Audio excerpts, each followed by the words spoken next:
Glória a Deus. Segundo livro dos Reis, capítulo 1, do verso 1 a seguir.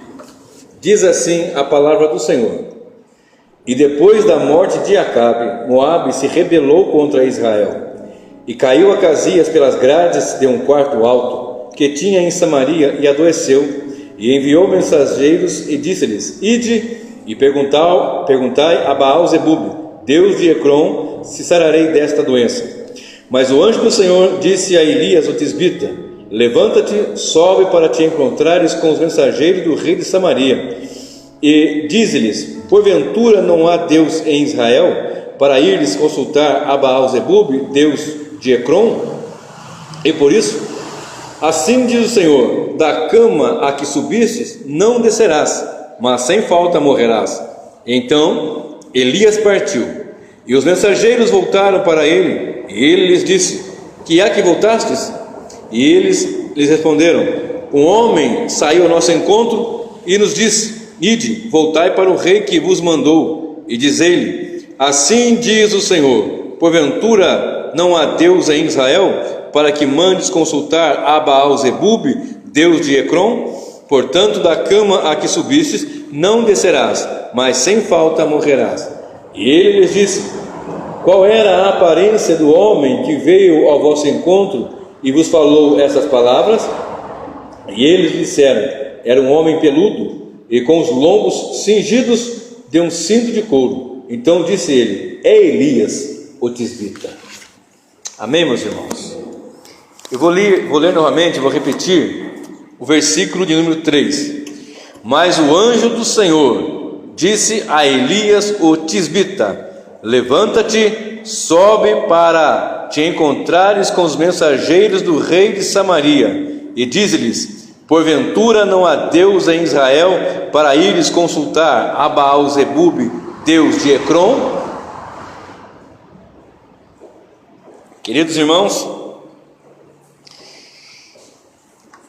eu gosto muito de ler toda a Escritura, e quando você lê Reis, Crônicas, Samuel, né? 1ª, 2ª Samuel, essa sequência, né? 1 Samuel, 2 Samuel, 1 Reis, 2 Reis, 1 Crônicas, 2 Crônicas, tem tanta coisa profunda, tanta coisa gloriosa para nós aprendermos, né? E lendo, meditando, eu me deparei com esta frase: Porventura não há Deus em Israel? Esse é o título da mensagem. Porventura não há Deus em Israel, para ires consultar a Baal-zebub, Deus de Ecrom? Vamos entrar um pouquinho aqui na história. O rei Acasias, ele, segundo o texto, eu não vou entrar em todos os detalhes históricos, porque meu tempo não permite, mas segundo o texto, depois da morte de Acabe, Moabe, a região dos Moabitas, se rebelou contra Israel, e caiu Acasias pelas grades de um quarto alto que tinha em Samaria, e adoeceu. E esse Acasias era rei em Israel, em Samaria, era rei do povo de Deus, era um líder dentro do povo de Deus. Não era um sacerdote, não era um profeta, mas era um rei, de modo que ele é o rei do reino do norte, e servindo aos ídolos, servindo ao paganismo. Nessa ocasião que Samaria, ou que Moabe se rebela contra Israel, ele cai pela grade, e sendo do povo de Deus, que professa Deus, que confessa, ou que pelo menos deveria confessar ao Senhor e viver para o Senhor, ao invés de buscar ao Senhor Deus Todo-Poderoso, ele manda mensageiros para perguntar, certamente para os sacerdotes, para aqueles líderes, para aqueles que estavam à frente do culto a Baal-zebub. E Ecrom era uma das cidades, das 5 principais cidades dos filisteus. Então ele vai e manda que mensageiros vão lá e pergunte. É o mesmo que nós cristãos, filhos de crentes, pai de crente, irmão de crente, amigo de crente, servo de Deus, passando por um momento de tribulação, de enfermidade, de angústia e assim por diante, ao invés de buscar a presença do Senhor, clamar ao Senhor Deus, a gente bateu lá, por exemplo, aqui na nossa cidade vizinha, Aparecida, por exemplo, para concitar se vão ficar bem ou vão ficar mal. Ou, por exemplo, perguntar lá para um horóscopo. Você sabia que existe crente que procura horóscopo? Tem crente que não sai de casa sem ler o seu signo. Você sabia disso? Que tem crente que não sai de casa se não lê o seu horóscopo. Tem crente que tem coragem de buscar outros deuses e não o Deus do Senhor, o Deus Todo-Poderoso, o Senhor. E o título da mensagem é essa expressão, do qual nós vamos fazer nossa ministração nesta noite: porventura não há Deus em Israel, para eles consultar a Baal-Zebub, Deus dos Ecrons. Certamente os mensageiros estavam indo para falar com um sacerdote, com alguém que fazia lá a sua celebração, o seu culto, as suas oferendas, os seus sacrifícios. Ora, Baal-Zebub é o mesmo que Belzebu, que quer dizer Deus das moscas, ou Senhor das moscas. E ele vai até Ecrom. Olha que coisa interessante, Ecrom quer dizer extirpado, uma das principais cidades dos filisteus. Extirpado. Agora imagina, Baal-Zebub, Deus das moscas, Senhor das moscas, e o nome daquela cidade quer dizer, o seu significado é extirpado. Extirpado, lançado fora, jogado como lixo para juntar mosca mesmo. É mais ou menos por aí. É mais ou menos isso, ou é isso que muitos de nós fazemos. E estou aqui jogando de uma forma geral, sabendo que muitos buscam não o Senhor. E são pessoas que às vezes conhecem, que sabem historicamente, conheceram de praticar, conheceram de vivenciar, conheceram de estar junto. E Acasias, ele era uma pessoa que infelizmente as suas raízes lhe davam esta base para ele não crer no Senhor, digamos assim. Observe, olha só, volta um pouquinho agora em 1 Reis, nós estamos em 2 Reis, certo? Volte um pouquinho para 1 Reis 22, verso 52. Você voltar uma paginazinha na minha Bíblia aqui, nem precisa virar, já está do lado. Olha só o que diz aqui, ó. Primeiro livro dos Reis, 22, verso 52. E Acasias, filho de Acabe, pronto, já começou a complicar a situação aqui, ó. Acasias, filho de Acabe. Acabe foi um dos piores reis que o rei do norte de Israel teve. Acabe, eu vou falar mais um pouquinho mais para frente no segundo ponto da mensagem, mas Acabe era um homem tenebroso, era um vacilão na linguagem atual. Vamos seguindo. E Acasias, filho de Acabe, começou a reinar sobre Israel em Samaria, no ano 17 de Jeosafá, rei de Judá. Ora, as tribos foram divididas em 12, ficando 10 ao norte e 2 ao sul. As 10 ao norte formavam-se o reino do norte, Israel, e as duas e meia ao sul, vamos falar em 2 aqui para ficar mais fácil para a nossa compreensão, era o reino do sul, que tinha a sua base centrada em Jerusalém e assim por diante. O templo em Jerusalém, o culto conforme predito na lei do Senhor. Mas por ocasião da morte de Salomão, o filho de Salomão assumiu o trono, chamado Roboão. E esse Roboão, ele foi ter com os anciãos, os entendidos. Ora, como é que eu vou fazer com esse povo aí? Papai, dá uma aliviada aí, porque Salomão apertou muito. Porque ao contrário do que muitos pensam, Salomão foi um dos reis mais perversos ali, mais duros para Israel. Aí ele falou assim: olha, é isso mesmo então, né? Não, se você der uma aliviada, seu pai pesou muito, rapaz. Seu pai pesou muito, apertou demais aí com imposto, apertou demais com as riquezas, suntuosidade que o reino tem, mas o povo está sofrendo muito. E Roboão falou assim: é um conselho, mas vamos ver com a garotada da minha escola, a turma da escola, né? Estou falando linguagem de hoje. Vamos ver com a turma do fundão lá, como é que vai ser. Aí juntou aquela garotada, aqueles moços, aqueles homens que eram da sua faixa etária, e foi ter conselho com eles. Aí ele falou assim: olha, Robão, se eu fosse você, eu não aliviava não, rapaz. Seu pai fez um açoite lá, mas você vai açoitar mais ainda. Seu pai, o dedo mindinho do dele ali, ó, seu dedo mindinho tem que ser mais grosso que o lombo do seu pai. Não dá moleza não. Fica escutando esses anciãos não, esses cabeça branca não escuta isso não. Vamos com a garotada aqui, ó. Vamos com a gente aqui que vai dar tudo certo. E Jeroboão foi perguntar para ele como é que ia ser, como é que não ia ser. E Jeroboão, Deus tinha preparado esse homem, levantou esse homem, escolheu esse homem para que ele fosse um instrumento ali. De fato foi, se você observar bem a história.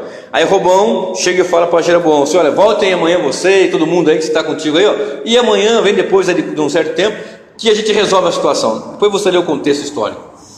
E quando ele volta, ele fala assim: olha, eu vou apertar mais, eu vou açoitar com um escorpião, eu vou fazer pesado, e não tem moleza não. Então houve aquela rebelião, e Roboão fica no sul, e Jeroboão então começa a reinar no norte.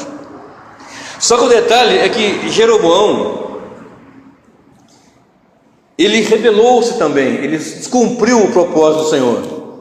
E diz o texto sagrado que Jeroboão, no reino do norte, ele não queria que o povo fosse até o reino do sul para sacrificar, adorar o Senhor no templo, fazer o sacrifício, cumprir a lei como tinha de fato que cumprir. Então ele teve uma ideia: bom, eu não posso permitir que o povo lá do norte extremo do país desça até Jerusalém, e também não quero que os que estão mais perto de Jerusalém desçam e continuem cultuando lá. O que eu vou fazer? Um bezerro de ouro ele fez em Betel, um outro bezerro de ouro lá em Dan, ao norte. Então ele tinha 2 altares, 2 lugares de culto. Ali ele fazia do seu jeito, estabeleceu o sacerdote do seu jeito, o culto do seu jeito, e era aquela algazarra. Então esse rapaz aqui, nós vamos ler agora, voltando ao verso 52 de 1 Reis 22. E Acasias, filho de Acabe, pronto, filho de Acabe, já estragou o rapaz, começou a reinar sobre Israel em Samaria no ano 17 de Jeosafá, rei de Judá, e reinou 2 anos sobre Israel, e fez o que era mal aos olhos do Senhor, porque andou no caminho de seu pai, como também no caminho de sua mãe, no caminho de Jeroboão, filho de Nebate, e fez pecar a Israel, e serviu a Baal, e adorou-o, e provocou a ira do Senhor Deus de Israel, conforme a tudo quanto fizera seu pai. Dá para ter aqui um panorama de quem era esse indivíduo: filho de Acabe, casado com Jezabel. Olha só o nível. Jezabel é uma mulher idólatra, que a Bíblia lhe chama de mulher adúltera, meretriz, uma prostituta, perversa, corrompida, com a vida tomada pela idolatria, pelo engano e pelo pecado.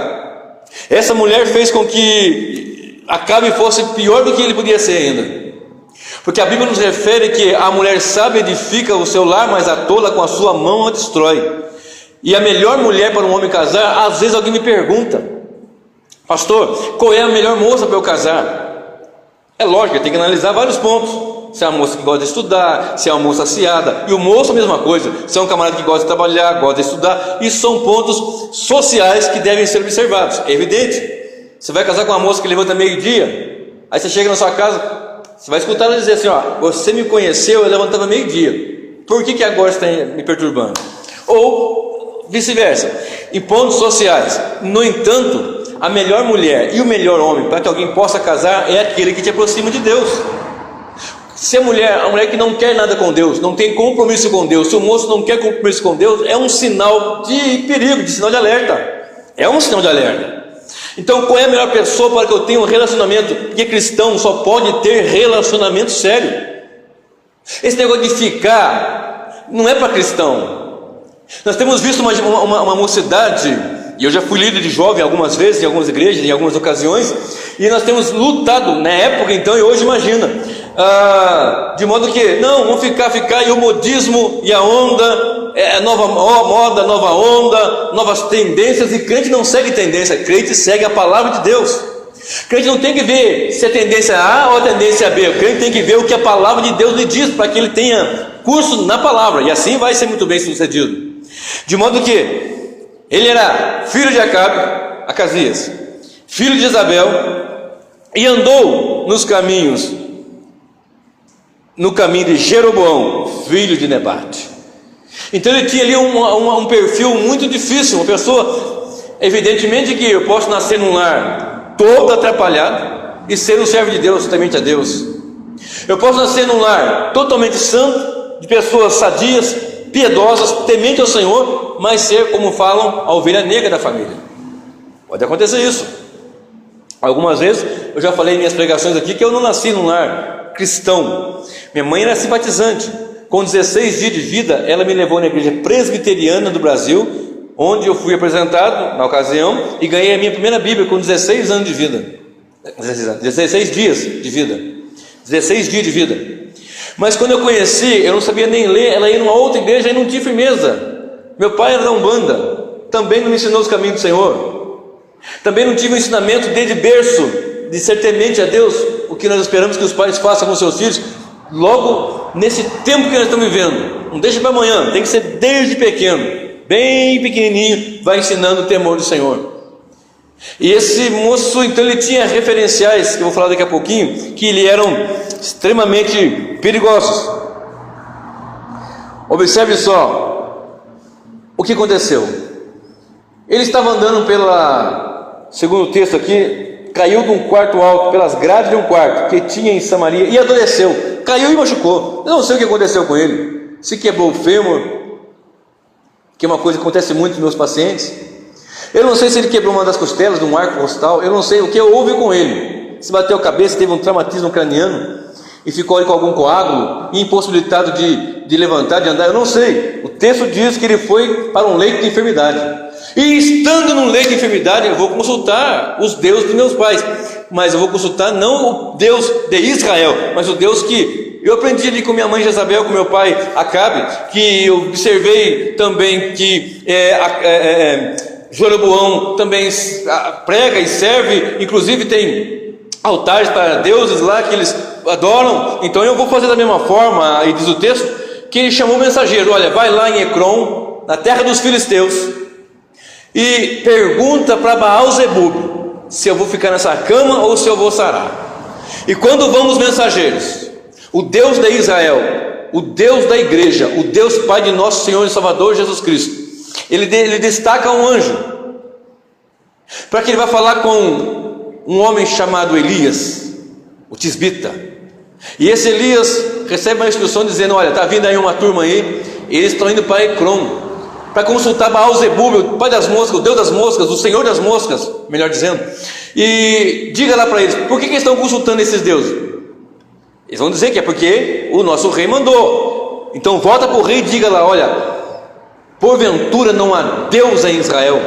Então eles vão, e quando vêm e dão de encontro com Elias: alto lá, onde vocês estão indo? Nós vamos consultar Baal-zebub lá em Ecrom, porque o nosso rei caiu da grade, está doente, está enfermo, está num leito lá, está sofrendo com dores, está sofrendo com, sei lá, febre. Estou conjecturando aqui, com a minha experiência que eu tenho de pessoas acamadas, posso falar aqui 2, 3, 4, 5 horas só por enfermidades, só por ficar acamado. Úlcera por pressão, a pressão arterial pode descontrolar, uma outra série de coisas, as funções renais e pulmonares podem complicar, enfim.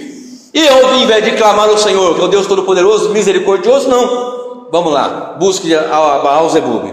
E o profeta fala: diga lá para aquele homem lá, por que vai buscar em outros termos um Deus que não é Deus? Ah, porventura não há Deus em Israel? E diz o texto que eles voltam rapidamente ao rei. Mas peraí, já foram e voltaram? Como é que foi isso? Ora, nós encontramos com um homem e ele mandou falar para o Senhor assim: ó, porventura não há Deus em Israel? Mas como é que ele é esse homem? Ah, era um homem peludo, vestido com veste de couro, um homem, um ser estranho, diferente. Assim ele não tinha anel de doutor, não tinha. Ele não tinha assim carteirinha da convenção, carteirinha da capelania, carteirinha não tinha. Ele não tinha um suspensório, um cabelinho com gel. Ele não tinha um desenho, um sapato de 6 cores. Sabe que sapato de 5, 6 cores? Não. Como é que ele era? Um homem simples, peludo, vestido de couro. Mas só que ele falou assim: ó, diga que há um Deus em Israel. Por que vai buscar Deus em Ecrom, a Baal-zebub? Ah, eu sei quem que é esse homem. Esse homem conhece essas características. Ele é Elias, o tisbita. Mas para falar nesses termos, tem que conhecer quem é o Deus que nós servimos. para chegar e dizer: olha, ainda há Deus em Israel, ainda há um Deus que vive, reina e poderosamente age, ainda e sempre haverá. Essa é a grande verdade. Para falar isso tem que ter intimidade com Deus, e Elias era um homem que tinha intimidade com Deus, era um homem que andava na presença do Senhor, orava e buscava ao Senhor Deus Todo-Poderoso. Mas esse homem, Acasias, era um homem prepotente, ele era um homem arrogante, ele era um homem que não tinha temor do Senhor. Prova disto é que, mesmo doente, acamado, sabendo que era Elias, o tisbita, profeta do Senhor, deixa comigo, ele tinha lá uma turma boa de briga lá, ele tinha bons soldados de combate de guerra. Ele chamou um capitão fulano se apresentou. É o seguinte: vai até Elias, o tisbita lá, e manda descer que eu quero falar com ele.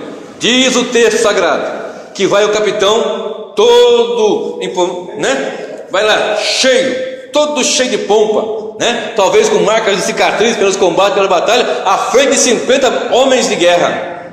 Ele chega e fala: Elias, desce! Aí Elias olha assim, se eu sou homem de Deus, desça fogo do céu e consumar você, capitão, e os seus 50. Na mesma hora desceu fogo do céu e consumiu os 51. Aí chegou a notícia para o rei, não sei como a Bíblia não me diz, ele diz assim o texto, que ele ficou indignado, mesmo assim não se quebrantou diante do Senhor. Espera aí, eu tenho outros 50 e um capitão mais forte que aquele, porque quando o rei mandava uma peleja, mandava os mais fracos. Bom, não deu, manda o mais forte, não deu, agora vai mais forte. Era assim, é uma estratégia de guerra até nos dias de hoje. Se dá para resolver com 10, agora se não der, vai aqueles 30. É uma estratégia de guerra. E chamou outro capitão, venha cá. Aí ele chegou: olha, eu quero que você vá lá e manda ele trazer, venha para cá e traga Elias, manda ele descer assim assado. E vai aquele capitão cheio de pompa, cheio de... o outro não deu conta porque o outro era fracote mesmo, mas eu sou o capitão falando de tal, eu tenho meus 50 aqui, não tem? E todo mundo talvez gritaram: é isso mesmo, vamos lá. E quando ele chega, ele diz para Elias, diferente do que o primeiro disse: desce. Esse disse: desce depressa. Esse era mais ousado ainda que o outro, mas ele não falou desce, ele falou: desce depressa. Aí Elias olhou assim: se eu sou homem de Deus, desça fogo do céu e consuma a você e os seus 50. Desceu fogo do céu na mesma hora e morreu mais 51. 102 tombaram por terra, fulminados, carbonizados. Acabou. Aí o rei, não se quebrantando, não estando feliz ainda com isso, ele chamou outros 50 com o seu capitão fulano de tal, mais alguma coisa aí. Você é o que vai resolver a situação, porque já foi fulano de tal, foi Beltrano, mas você vai agora e vai fazer com aquele homem saber quem é o rei de Israel. E ele vai com os seus 50 e vai marchando e vai pensando. Eu imagino, estou conjecturando evidentemente, mas eu imagino como é que ele ficou pensando: como é que eu vou fazer com o homem de Deus? Porque já foi 102 para o lado de lá, queimado e fulminado. Eu não sei se vocês já tiveram o desprazer de ver um corpo queimado como eu já vi, mas é um cheiro muito ruim, diga-se de passagem. É uma cena horrenda, diga-se de passagem. E quando chega aquele capitão, ele não diz para o profeta: desça como o primeiro, ele não disse como o segundo: desça depressa. Não, a frase dele foi: homem de Deus, seja a minha vida preciosa aos teus olhos. Tem compaixão de mim e desses teus 50 conservos. Tem compaixão de mim, desses 50 homens aqui que trabalham, que levanta cedo, que pega no batente, que tem que bater o cartão, tem que levar o pãozinho para casa, o leitinho. Seja nossa vida preciosa, porque eu sei que o Senhor é homem de Deus. Se o Senhor falar que pode ser fogo do céu, Deus vai nos fulminar aqui. Era isso que ele estava dizendo. Aí o anjo fala com Elias: vai com ele agora vai com ele. E Elias vai então e fala com o rei e diz assim o seguinte: porventura não há Deus em Israel para que vá buscar Baal-zebub, Deus das moscas? Porventura não há Deus em Israel para que você vá consultar um Deus pagão e falso que não é nem Deus? Porventura não há Deus em Israel? Porém, a essa cama que você subiu, dela tu nunca mais vai sair, porque não buscaste aos Deus de Israel, o Deus Todo-Poderoso. Então, o que nós aprendemos até aqui? E a frase agora eu vou mudar um pouquinho. Eu não vou falar mais a frase como eu falei até agora. Eu vou falar de novo, como eu falei até agora, mas agora eu vou falar diferente. Porventura não há Deus em Israel? Essa é a frase. Agora a frase que eu vou dizer é: porventura não há Deus na igreja? Porque Israel é a igreja do Antigo Testamento. Israel é a igreja, vamos entender que daqui a pouquinho ainda vamos aprender aqui que é a mesma coisa. Eu tenho falado isso também aqui. Quando Cristo veio, Ele fez a obra de unir num só corpo, nele, gentios e judeus. Então quando nós olhamos para essa passagem, nós vemos pessoas cristãs, pseudos cristãos, cristãos confusos, cristãos enganados, cristãos que são cristãos sinceros, mas que não têm o conhecimento e que estão buscando deuses em outro lugar. Estão indo para Ecrom, estão consultando Ecrom para dizer: será que eu vou melhorar? Estão buscando o profeta e a profetisa, estão buscando o profetizador, estão buscando aqueles que têm uma revelação e um revelamento, estão buscando aquele que tem uma situação onde ele pega o seu RG, o seu CPF e consegue te dar uma solução. Há pessoas que atravessam, já falei isso aqui em outras mensagens, distâncias grandes, gastam dinheiro, investem dinheiro, porque dizem que lá tem um homem de Deus, que nós sabemos até, desses muitos que dizem que é tão santo que não pode nem pôr a planta do pé no chão, e fica um boca aberta, desculpa a minha expressão, carregando nas costas para lá e para cá, andando em tapete vermelho, carregando em andores, e as pessoas batendo palma, aplaudindo, querendo tocar nele. E outros vão lá e querem tocar nos pés daquela pastora, daquela apóstola, apostoliza, vice-deus, vice-rainha, não sei lá o que tanto, porque ali tem poder. E eles ficam tão alvoroçados, e a palavra nos diz fortemente: porventura não há Deus em Israel, para buscar falsos deuses. Há pessoas querendo buscar um Messias terreno, não querem buscar o Senhor, ficam desesperados, gritando: ai fulano, vem para cá fulano, ciclano, minha praça ciclano. Quando nós temos que buscar ao Senhor, o Deus Todo-Poderoso, porventura não há Deus em Israel? Ele cometeu alguns erros, Acasias, vários erros, mas dentre os erros que ele teve, ele foi um líder com referenciais inadequados. Quais são os nossos referenciais para ser líderes e liderados? Quais são os referenciais da nossa vida para nós sermos uma igreja? Por exemplo, Acabe era um homem frouxo, que a mulher mandava nele. Acabe é um homem que Jezabel falou assim: olha, que esse negócio aqui, rapaz, você tem, e a vinha de Nabote? Como é que pode? Para Nabote tem um terrenão aqui, você fica aí, é mesmo, né? Nabote, né? Tem uma vinha boa lá. Ô Nabote, me vende a sua vinha. Não, pô, isso aqui é herança do meu pai, eu não vou deixar, não, negativo. Que isso? Eu quero plantar cebolinha na sua vinha, vou arrancar a vinha e vou plantar cebolinha, ou plantar giló, ou plantar sei lá o que. Não, mas aqui uma vinha, eu vou distribuir uma vinha que produz bastante para você. Não, eu quero, porque é perto da minha residência, eu quero. E Jezabel na cabeça dele, ele lá e tal, até que matou, até que fizeram uma armação e acabaram com a vida de Nabote. E aquela mulher tão terrível, tão tenebrosa, uma mulher perversa, e Acabe se rendia a ela. Acabe não tinha firmeza. Um outro referencial, a própria mãe, Acabe. Jezabel, a própria mãe dele, o pai Acabe, a mãe Jezabel, sem firmeza, a pessoa que não tinha temor de Deus, a pessoa que era idólatra, a pessoa que introduziu, que tinha os seus profetas tenebrosos, a saber, os profetas de Baal e de Azerá, que num outro conflito com Elias, Deus lhe deu grande vitória. Uma mulher perversa, distante da verdade, distante do evangelho. E assim tem muitos feito isso. Pessoas que constroem os seus impérios, constroem as suas, como é que eu posso chamar? As suas fortalezas, e põem o nome de igreja, e põem até o nome de Deus, e as pessoas chegam e pulam, sapateiam, rodopiam, cantam, lota, cheio, até a tampa, e as pessoas não conseguem ver e não conseguem buscar o Deus de Israel, o Deus da Bíblia. E começa a dizer: não, eu preciso ir lá, porque é lá que tem a solução. Não é lá e não é cá, é na presença do Senhor. É onde estiver de verdade, de fato, alguém temente ao Senhor, clamando ao Senhor, em orações, em roubo, em súplica, e tributando a honra devida ao seu santo nome. Porventura não há Deus em Israel, para que nós deixemos a presença do Senhor e vamos atrás de homens e mulheres que são pessoas que nós queremos tê-los como nossos Messias, que vão resolver nossos problemas. Ao passo que a nossa vida deve estar na presença do Senhor. Eu posso não ter o que comer hoje, mas eu confio que Deus é o meu provedor. Eu posso ter saúde agora, mas eu creio que Deus é o meu Senhor que me dá saúde. Eu posso não ter o dinheiro para pagar as contas agora, mas eu confio no Deus que abre o mar, que faz o céu de maravilhas e poder tremendos. Eu sei que Ele é poderoso para me sustentar, assim como Jó disse um dia: eu sei que o meu Redentor se levantará sobre a face da terra. Aleluia! Há porventura um Deus em Israel? Porventura vai buscar outro Deus, senão o Deus que está habitando em nós, o Deus Pai de nosso Senhor Jesus Cristo? Porventura não há Deus na igreja do Senhor? E ele tinha outro referencial, ele seguiu os caminhos de Jeroboão. Jeroboão, como eu já falei, era rebelde.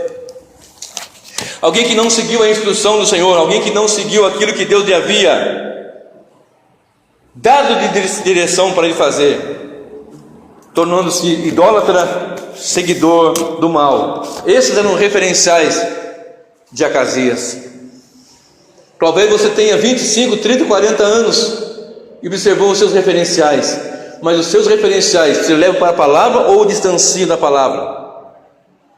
Nós temos que ser sinceros e dizer: os referenciais que nós temos são aqueles que nos aproximam de Deus ou distanciam de Deus, nos fazem aproximar da palavra ou distanciar da palavra, voltarmos em temor a Deus, em louvor e adoração a Ele pela grandeza dEle, ou distanciamos-nos dEle através dos ensinamentos que são na verdade doutrina de homens e pior, doutrina de demônios. Porque há muita gente batendo cabeça e pulando e saltando e rodopiando e querendo achar Deus num altar que o homem levantou. Aí vem o profeta e diz: porventura não há Deus na igreja para nós adorarmos, louvarmos e firmemente confiarmos? E eu confio no poder do Evangelho com todas as forças do meu ser. E nesse Evangelho nós temos o poder de Deus. Nesse Evangelho nós temos a firmeza, nesse Evangelho nós temos cura, nesse Evangelho temos a verdade, nesse Evangelho temos libertação de verdade e de fato. Vai buscar outro Deus aonde? Para que isso? Efésios 4 verso 6, olha só o que diz. Efésios capítulo 4 verso de número 6: glorificado seja o nome do Senhor, louvado seja o nome daquele que vive e reina para sempre, digno de glória, de honra, de louvor e de adoração. Efésios 4 verso 6 diz assim o texto sagrado: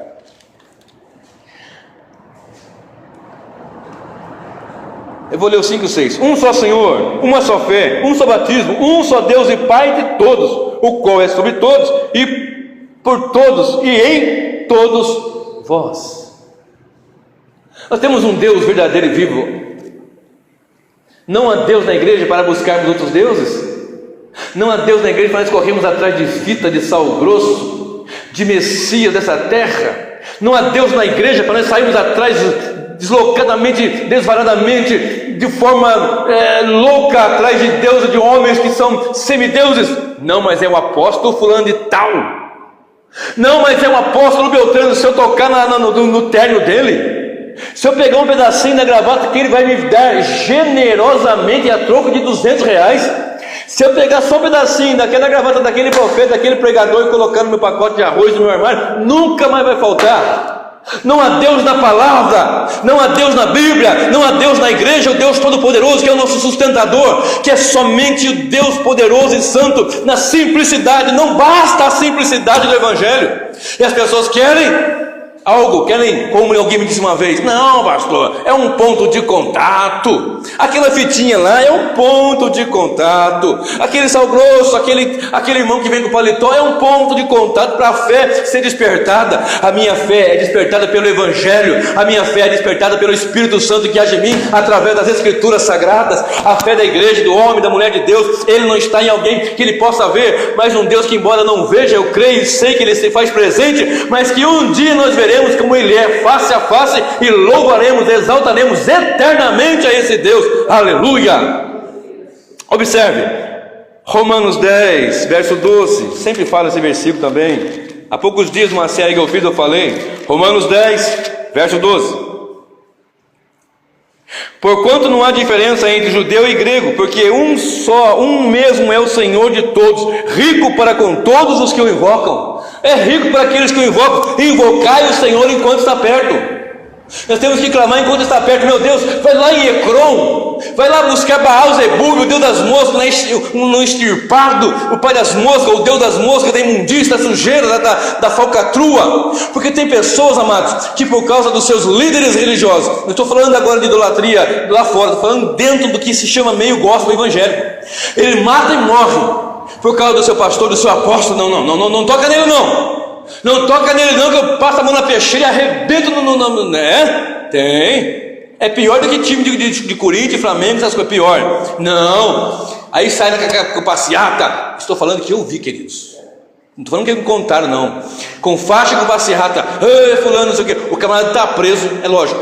Pode ter ido preso, como muitos irmãos nossos vão para o cárcere por pregar o evangelho. Agora, sabendo de pessoas que são trambiqueiras, são tranqueiras. Desculpe a minha expressão. São pessoas das trevas, são tenebrosas, são filhos de Belial. 4, 5, 6 esposas ao mesmo tempo. Filho para cá, filho para lá, bastardo para cá, bastardo para lá, e assim por diante. Trambique no banco, trambique no não sei da onde, trambique naquele outro. Mas é um momento. Não, ele continua. Uma coisa, você teve problemas e parou, Deus se libertou, Deus deu vitória. É uma história. Mas não, o que foi, foi. O que foi não é. Mas o detalhe é que continua sendo. E se continua sendo, é. E se é tenebroso diante do Senhor. Alguém que vive uma vida dissoluta como essa, por exemplo. E as pessoas ficam gritando: não, é esse mesmo, é esse aí, é esse mesmo. Eita! E não querem, você prega a verdade, o evangelho não presta, tem que ser aquilo. São tão cegas, são tão tomadas de escuridão, que não conseguem ver Deus em Israel. Tem que ir lá em Ecrom. Mas ainda há profeta para dizer: existe um Deus que é todo poderoso, que é o Senhor da igreja, que habita na igreja, que comprou a igreja, que lavou a igreja e que vem buscar a igreja dentro em breve. Aleluias! Olha só que coisa tremenda. Isaías 30. Isaías 30. Olha que coisa. E o verso 1. Isaías 30, verso de número 1. Isaías capítulo 30, verso 1. Aleluia.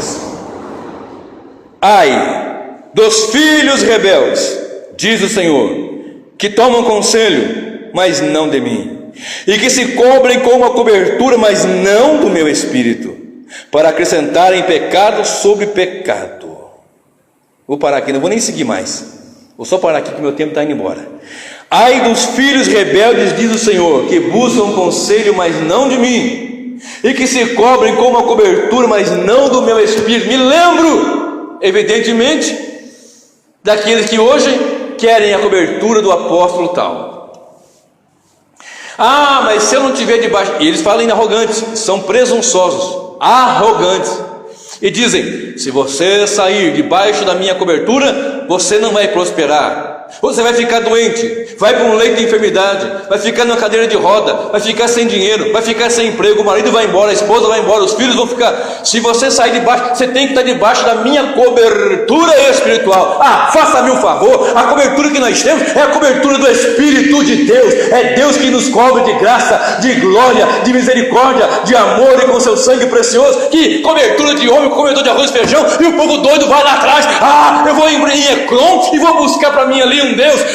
Ele vai me curar, ele vai me libertar, vai me tirar do leito. Aí o profeta vem e diz: olha, não vai tirar ninguém do leito, vai morrer um capitão e mais 50, outro capitão e mais 50, e tu vai ouvir que a cama que subiste não mais sairá, porque não buscaste ao Senhor e não buscou a cobertura do Espírito de Deus.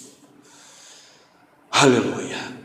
E está doido? Não, eu tenho que ir lá, é naquele congresso. Não estou falando mal contra congresso, estou falando mal de congresso que são verdadeiros shows, algazarras, verdadeiros ópios, que inalam, são ébrios, ficam entenebrecidos e não conseguem ver que há um Deus todo-poderoso, soberano e excelso, não em Ecrom, mas em Israel. Olha só, versículo 30, Isaías ainda, Isaías 30, 31 agora. Do ladinho aí, eu li o 30, verso 1, agora é o 31, verso 1, do ladinho aí. Glória a Deus. Olha só que coisa tremenda. Queridos, Isso aqui é muito sério. Porventura não há Deus em Israel? Porventura não há profeta? O negócio também é que tem muito profeta que não tem coragem mais de dizer: se eu sou homem de Deus. Aí uns falam, mas com aquela arrogância: eu sou homem de Deus, eu falo, Deus cumpre. Não, é o contrário. Se eu sou homem de Deus, porque eu tenho buscado, porque Ele me chamou, me separou, Ele me elegeu, me escolheu, me predestinou, me amou, me fez. Ele, a honra dele, a glória dele. Agora, Elias tinha vida de oração. Era um homem como nós todos que tem falhas, mas tinha vida de oração. A Bíblia nos diz que o anjo estava do ladinho dele, Deus usando o ministério dos anjos para socorrê-lo, para ajudá-lo. E não é para ficar também correndo atrás de anjo. Tem gente dando tanto nome de anjo. Tem igrejas que tem até uma cadeira para anjo, já viu isso? Tem igrejas que tem no púlpito uma cadeira específica. Esse é para o anjo Gabriel, esse é para o Rafael, esse é para o Beleléu, esse é para tudo quanto é Léo que você possa imaginar. Mas Deus não vai estar num lugar desse. Vamos lá. 31:1. Isaías. Cadê? Ai dos que descem ao Egito a buscar socorro, e se estribam em cavalos, e têm confiança em carros, porque são muitos, e nos cavaleiros, porque são poderosíssimos, e não atentam para o santo. Peraí, eu vou ligar para o pastor fulano, porque ele é rico, ele é famoso, ele tem isso, tem aquilo. Não é pecado ligar para o pastor para você trocar ideia com ele. Não, você deve fazer isso. Deus colocou homens. Eu estou falando desses que não pregam a Cristo, que não nos levam a Cristo, que nos levam para si. Porque nós pregamos para o pecador, para que ele venha para Cristo, para ser a igreja.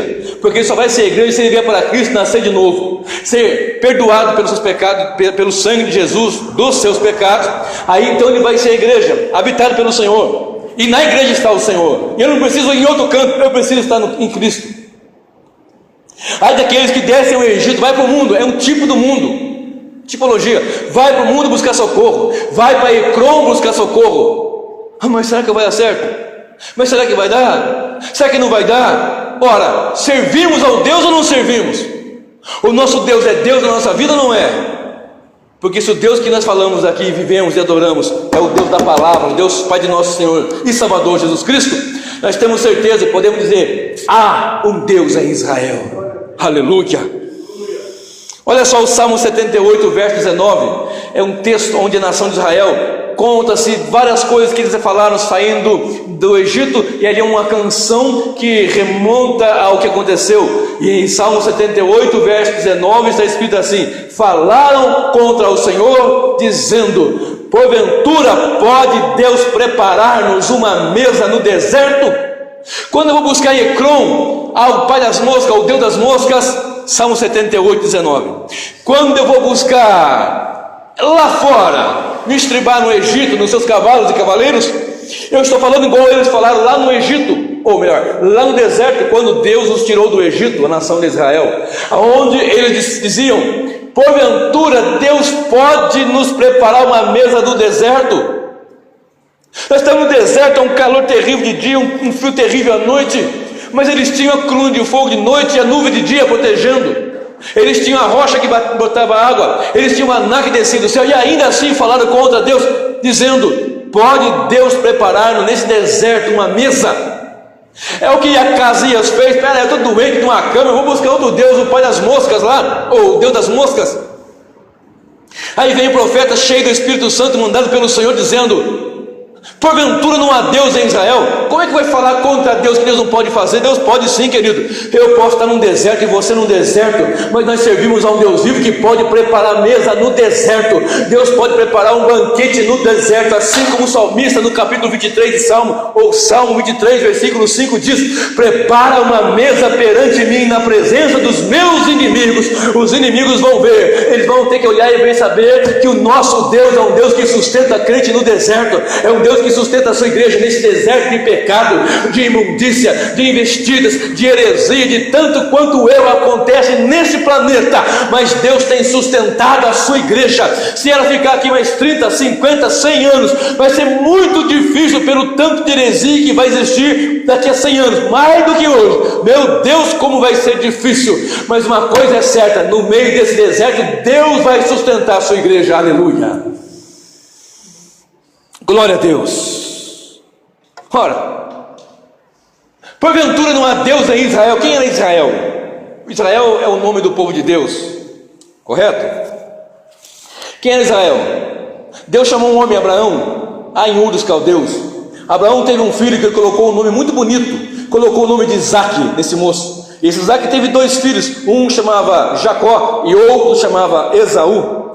E os irmãos conhecem a história. Esaú foi enganado pelo seu irmão. Esaú, numa certa ocasião, perdeu a primogenitura pelo que ele se ofereceu, ou melhor, queria o que Jacó tinha feito, e ele perdeu o direito da primogenitura. Mais na frente, vocês conhecem a história, Jacó teve que sair de casa porque a coisa ficou estreita para ele, porque ele tomou a bênção do seu irmão. E assim, vocês sabem do texto e sabem da história. E diz o texto sagrado que Israel é o nome que foi dado para Jacó, o filho de Isaac, filho de Abraão. Foi-lhe dado o nome de Israel, porque num dado momento na história da sua vida, voltando, retornando para a sua terra, para a sua parentela, para onde estavam seus familiares, aonde era a terra da possessão, retornando, Deus o encontra no Val de Jaboque. E no Val de Jaboque ele luta com o Senhor e sai mancando uma perna. E ele mudado o seu nome de Jacó, que quer dizer suplantador, para aquele que luta com Deus e prevalece, e mudou o seu nome para Israel. E quando eu olho para o livro de Isaías, aqui do ladinho, olha só que coisa tremenda. Isaías 43, verso 1. Olha que coisa tremenda que nós temos aqui no livro de Isaías, capítulo 43, verso de número 1. Olha só o que diz: mas agora, assim diz o Senhor que te criou, ó Jacó, e que te formou, ó Israel, não temas, porque eu te remi, chamei-te pelo teu nome, tu és meu. Porventura não há Deus em Israel? Israel é o povo de Deus. Israel é o povo de Deus, dado esse nome pelo que Deus fez de promessa, que mudou Jacó para Israel, o nome de Jacó para Israel. Mas não só mudou o nome, mudou a história, mudou tudo. Olha o texto: mas agora sim diz o Senhor que te criou. Ele criou Jacó. Jacó foi criado como há muitas criaturas aí que a Bíblia nos diz: ide para todos os cantos e pregai para toda criatura. Criados. Mas o texto na sequência diz: não temas. Aliás, mas agora assim diz o Senhor que te criou, ó Jacó, e que te formou, ó Israel. Jacó é criado, mas Israel é formado.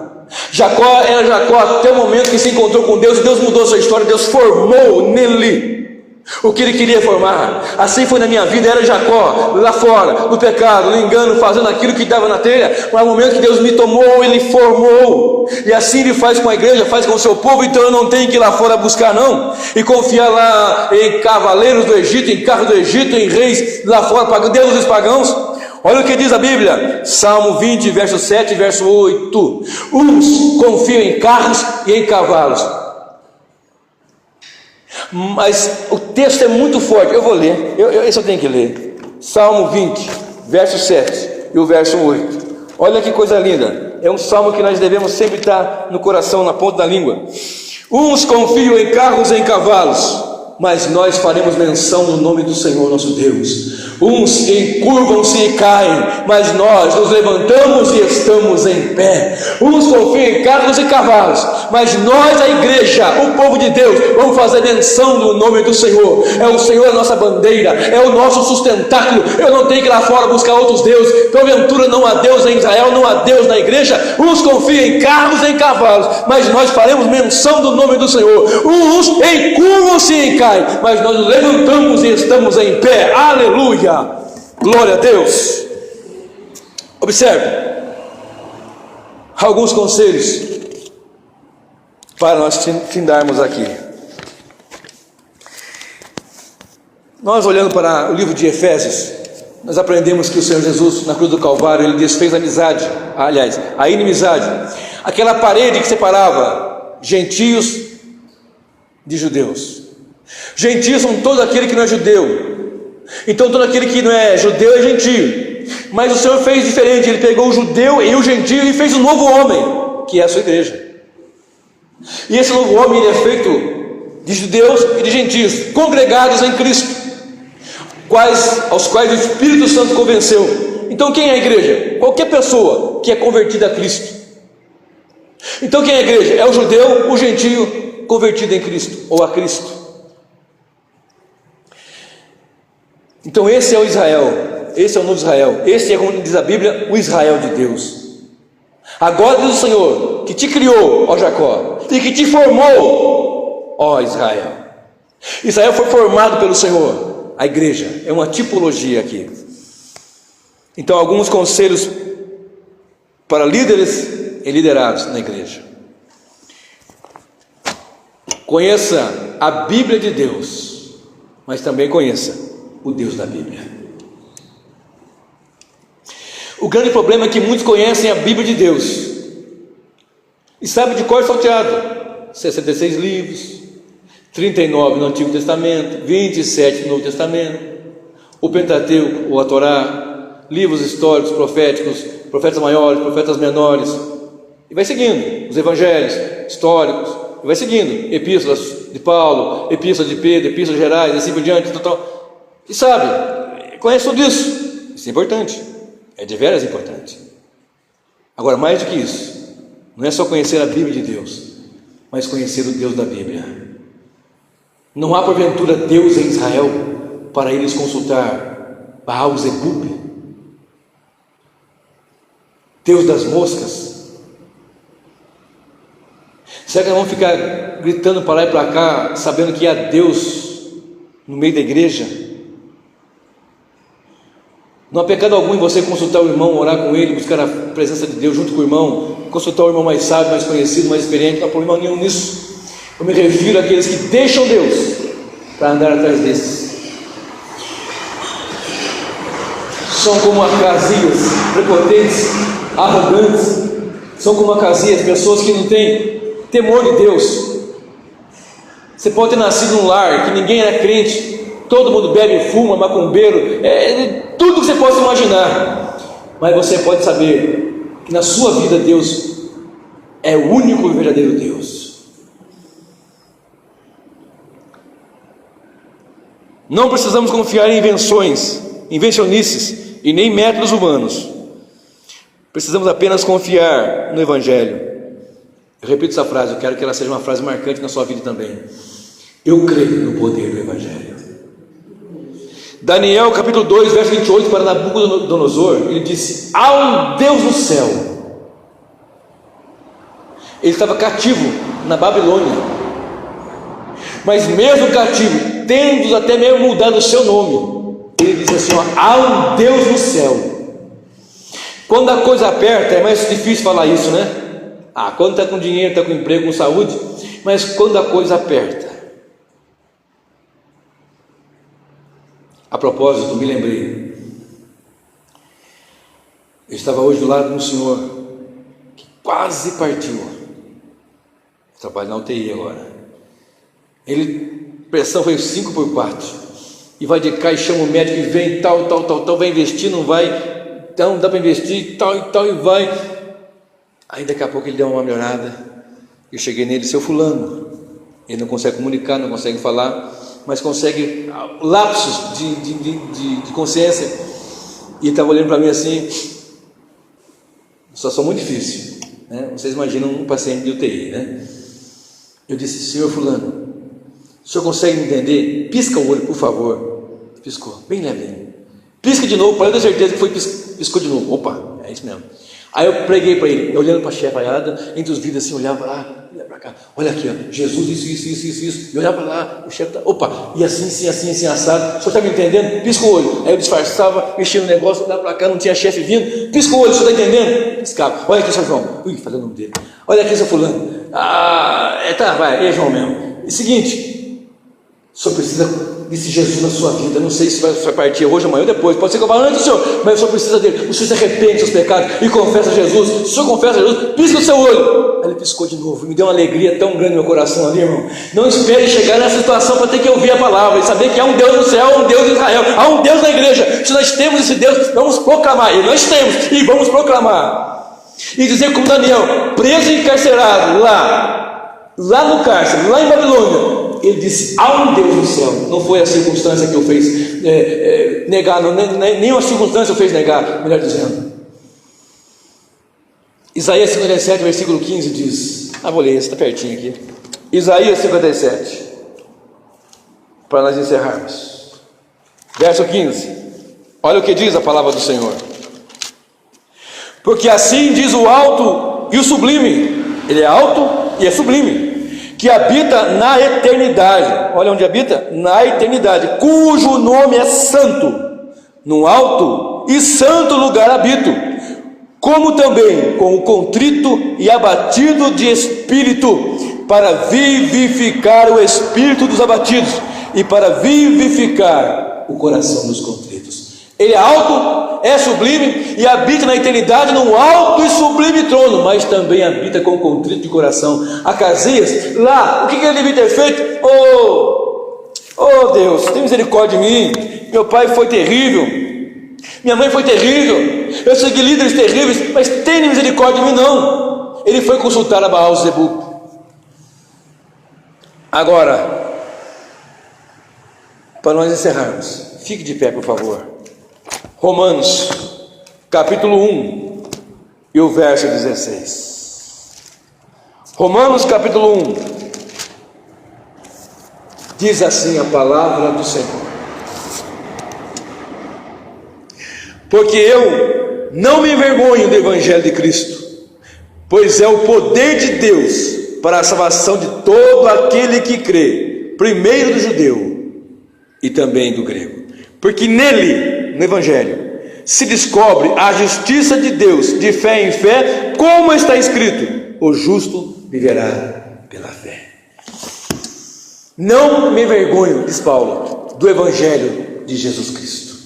Não precisamos buscar outros deuses, não precisamos afrouxar, não precisamos nos deter nas circunstâncias que nos cercaram desde a infância ou ainda na infância que estivermos, por exemplo, mas saber que há um Deus no céu. Não há porventura Deus em Israel? E as pessoas estão deixando o Deus da Bíblia, o Deus da igreja, o Deus Pai de nosso Senhor Jesus Cristo, e estão seguindo e buscando e clamando por outros Messias, por Messias terrenos. Mas que o Deus verdadeiro nos guarde e nos faça enxergar que há um Deus no céu.